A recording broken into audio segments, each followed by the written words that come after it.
قال خذها ولا تخف سنعيدها سيرتها الأولى واضمم يدك إلى جناحك تخرج بيضاء من غير سوء آية أخرى لنريك من آياتنا الكبرى اذهب إلى فرعون إنه طغى قال رب اشرح لي صدري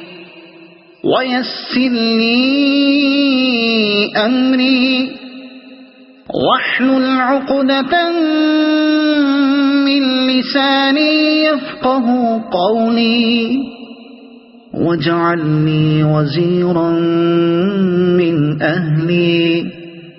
هارون أخي اشدد به أزري وأشركه في أمري كي نسبحك كثيرا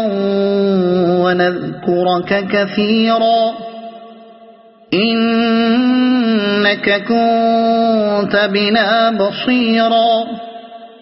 قال قد أوتيت سؤلك يا موسى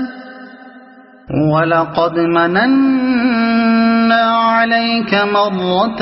أخرى إذ أوحينا إلى أمك ما يوحى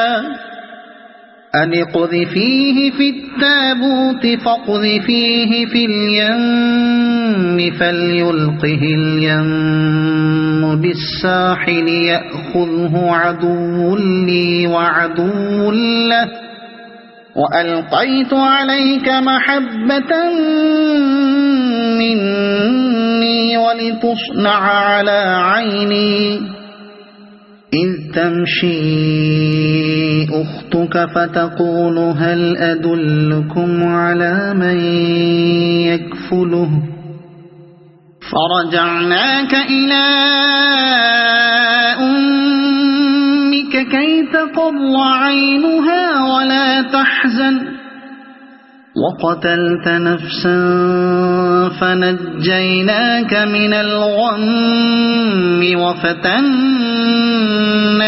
فتونا فلبثت سنين في أهل مدين ثم جئت على قدري يا موسى